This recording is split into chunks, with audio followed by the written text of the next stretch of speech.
దేశం నాన్నగారి పేరు రామచంద్రయ్య, అమ్మగారి పేరు కళావతి.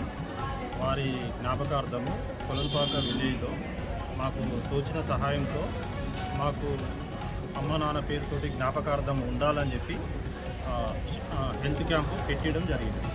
దీనికి మన కొలనుపాక ప్రజలందరూ వినియోగించుకోవాలని నా మనవి. గ్రామ పంచాయతీ వాళ్ళు ఉన్న బాడీ మెంబర్స్ అని అందరూ కానీ అందరూ సహాయం చేసిరు, సహకారం చేసిరు. అందరూ కూడా మేమంటే అందరికీ కూడా తెలుసు. అందరూ మనకు చాలా సన్నిహితంగా ఉన్నారు అందరూ గ్రామంలో కూడా. కాబట్టి వాళ్ళకు నేను కూడా ఇక్కడే పుట్టి పెరిగినాం కాబట్టి మా నాన్నగారు కూడా ఇక్కడే పుట్టి పెరిగి కష్టపడి అన్ని రకాలుగా అన్ని సమస్యల్లో అన్నీ చూసిండు. కాబట్టి నాకు కూడా తోచిన సాయంతో చేయాలని నాకు కోరిక అనిపించింది. మాకు హాస్పిటల్ వాళ్ళు కూడా సహకరించారు. వాళ్ళు కూడా మెడిసిటీ హాస్పిటల్ వాళ్ళు నాకు వేరే ఫ్రెండ్షిప్లో కలిసి వాళ్ళు ఈ కార్యక్రమం చేస్తే నాన్నగారి పేరు మీద బాగుంటుందంటే నేను స్పందించి ఇమీడియట్లీ చేశాను.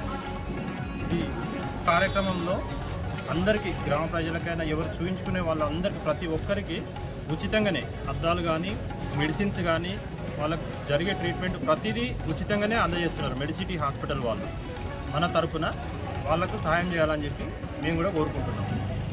కీర్తిశేషులు గంగిశెట్టి రామచంద్రం, కళావతి గార్ల పేర్ల మీద వాళ్ళ కుమారుడైన గంగిశెట్టి వీరేశం శెట్టి గారు మన గ్రామంలో కొలనుపాక గ్రామంలో మెగా సిటీ హాస్పిటల్ వారి ఆధ్వర్యంలో ఉచిత వైద్య శిబిరం ఏర్పాటు చేయడం జరిగింది.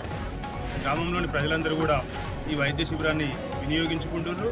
ఇంకా రావాల్సిన వారు కూడా ఏమైనా ఇబ్బందులు ఉన్నవారు, ఆరోగ్యపరమైన ఇబ్బందులు ఉన్నవారు వచ్చి వినియోగించుకొని ఇక్కడ మెగా సిటీ హాస్పిటల్ వారు ఉచితంగా కంటి పరీక్షలు చేస్తూ వారికి కంటి అద్దాలు ఇస్తూ, అలాగే ఏమైనా వైద్య ఇబ్బందులు ఉన్నవారు, ఆరోగ్యంగా ఇబ్బందులు ఉన్న వారికి మందులు కూడా ఇస్తున్నారు. ఇవన్నీ కూడా గ్రామ ప్రజలు సద్వినియోగం చేయించుకోవాలి. ఇవన్నీ ఏర్పాటు చేసిన మన వీరేశం శెట్టి గారికి అలాగే వైద్య బృందానికి నేను ప్రత్యేక ధన్యవాదాలు తెలియజేస్తున్నాను.